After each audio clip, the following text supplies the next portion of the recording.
Oh, hey, I'm Patrick Shea. And I'm Ricardo Watermelon Head Vargas.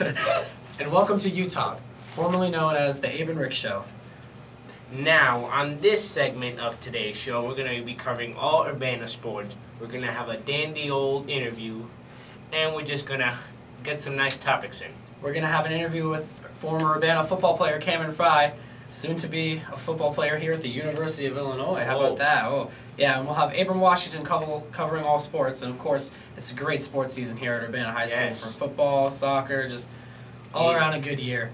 And then we'll have field reporting with our own Stanley Godia, which is a new segment being added on this year. So, best of luck to him. You're in for a treat. Hello, I'm Abe Washington, and it's time for washing time with this guy. First, we're going to talk about Urbana High School sports. We're going to congratulate the UHS soccer team for making it to the Final Four in state. Thanks to Miguel Fierro, Jonathan Lacusta, Brian Summers, and etc. of the seniors on the soccer team. They are playing really good at a high potential this season. Next, congratulations to football for making it to the second round of playoffs, and they will be facing Morris, a 9-1 team.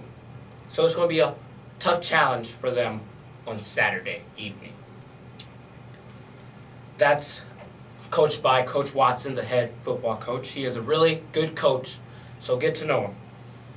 Next, going to the MLB, the Giants won the World Series. If you don't like the Giants, I don't know what to say after that. I'm a Cubs fan. Now, the NBA season started the week of October 30th. So there was lots of games that week, and there was lots of wins and losses during that week. Now, let's take it back to Watermelon Head, Ricardo Vargas, and Lemon Head, Patrick Shea. Thank you, Abram. Me and Watermelon Head back here now with former Urbana football player Cameron Fry. He played for Urbana football 4 years, right? All 4 years of high school? No, actually 3. I moved here my sophomore year. Oh, yeah. Okay. Well, how does it feel to see the Urbana football team do so well this season? Well, I was here for Coach Watson's first 2 seasons, and the first year we went 0-9. My senior year we went 3-6. So it's been really nice seeing him fix up the program a little bit, and this season being so great for them. So it feels really good, especially to be a part of the team as a volunteer coach too. Okay. What do you think exactly has gone right with Urbana football this year? What do you think is really the reason for their great success this season? I believe it's just because the football team, all the players are buying into Coach Watson's philosophy. You know, only controlling what you can control and putting it all out on the field for the guy next to you. Because you guys went through everything on the field, blood, sweat, and tears, and they've really committed to the program and put in hard work. So it's paid off for them. And if I understand correctly, you're going to be playing with the University of Illinois soon. Yeah. Is that correct? Yeah. So looking forward to your Fighting Illini career, what are basically your goals for the next few years? Well, honestly, my goal is, first step is to get into the U of I, and then it'll just go from there. When I get on the team, hopefully I'll be able to work my way up from the practice team. You know, I'll be a receiver. So honestly, my only goal I have is just to stay on the team and then work as hard as I can to keep making goals further and further along. It's still great to see an Urbana athlete continue on in college, to go to college for one thing, and to be able to still continue playing sports. It's a big accomplishment. What, on your list of life accomplishment, where does this one rank?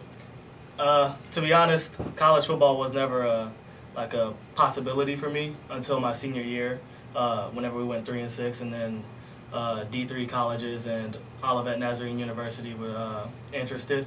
So, and then that's whenever I started thinking that college football was a possibility, and then I did it, and then I was going to transfer, and then all of a sudden the University of Illinois had some players leave the team, and then I have some connections, and one thing led to another. So.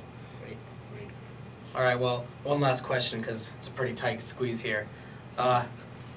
what was basically your highlight of your high school football career? If I understand correctly, after the 0-9 season, you were there for one of the first wins for Urbana in a while, right?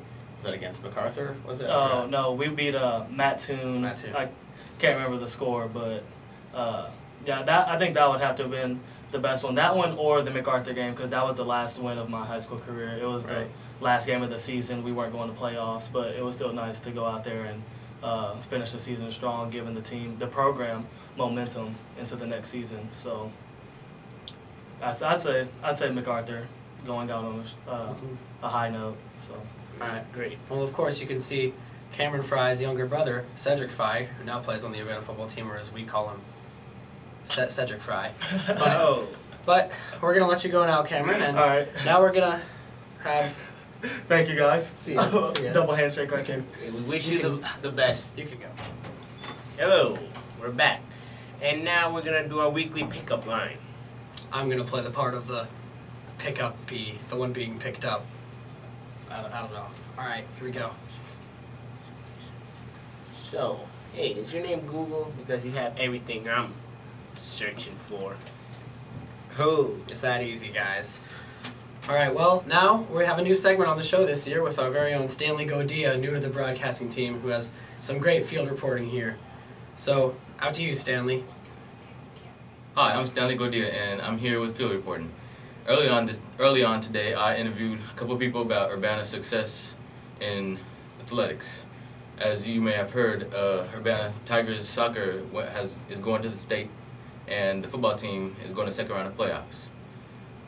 This week, I will just be asking interviewees about what they think this accomplishment has brought to Champaign-Urbana community and the school. Well, hi, my name is Matthew Murray. I'm the librarian at Urbana High School, and it looks like I'm about to be interviewed by the Echo. All right, so first question, what do you think about Urbana making it to the state and playoffs this year? You know, soccer team and football team? Yeah, well, it's very exciting for the school. I think it's a good thing for the school, and you know, I'm not a super sports fanatic, but I also think it's really nice when all the work and effort that's gone into the team is starting to pay off, especially for the students, but also for the coaches too. So that's pretty exciting. I think it just builds a good feeling around the school too. What do you think? How does this affect the community, the Champaign-Urbana community? Well, I do think it also just it puts Urbana High School more in the spotlight. So I think people are more interested in what's going on here, and it provides a lot of good coverage, I think, for the school. I've noticed in the newspaper some of the articles are really very positive about the atmosphere of the school and about our coaches and staff and students. And you know, in this day and age, a lot of times the only attention young people get or schools get is real negative. So I'm glad to see it's good coverage. All right. Yeah, so what do you predict will happen this Saturday? Well, I mean, it's not really a prediction, but it's a hope that they keep winning. Yeah. You know, because I get a lot of the students from the teams, both soccer and football, who come to the library because they don't have PE, and I can just see that it's really been it's been a lot of work for them, but it's also been a lot of fun, and it's really nice that in this case it's all the guys I see. I don't see the young woman who's on the football team, but when they're up here, they all seem to actually really like each other and have a real good and they have a real good way with other students too. I really like to see that they're not real cliquish, and I think that's been a good thing. So I'm hoping all the best for them. All right. Well, thank you. You're welcome. Well, thanks, Stan, man. Good job. You're a delight. Yes, you are. Like a slice of pie. All right, well, we got some shout-outs now. Obviously, shout-outs to the soccer team. We've praised you guys a lot, but going to state, it's a big accomplishment. Final Four, you're officially gone further than any Urbana soccer team in history, so you already have that accomplishment, but don't give up yet, and let's get that state title. And aren't you on the soccer team? Yes, I'm on the roster. So I wish you the best, big guy. Thank you, thank you. Also, the football team and Coach Watson. Yes, with their great accomplishments, we wish them the best on their next game against Morris. And another shout out is to Trisha Takanawa. Yes, she's a great field reporter. I wish we could have her. Yes, Trisha Takanawa. She's just way up there. Yeah, shout out to Troy McBride, broadcasting member. Shout out to Miles Kelly, who's sleeping on the studio floor right now, actually. Hey, Miles. And shout out to Bing Crosby, bringing everyone some wonderful Christmas tunes. I don't even know what's the deal with him, where he is right now or anything, but if you're out there, shout out to you, Bing Crosby. Well, that's the wrap up of the great show. And now, when you talk, we talk. Thank you for watching You Talk. Stick around. I'm Patrick Shea. This is Ricardo Vargas, signing off.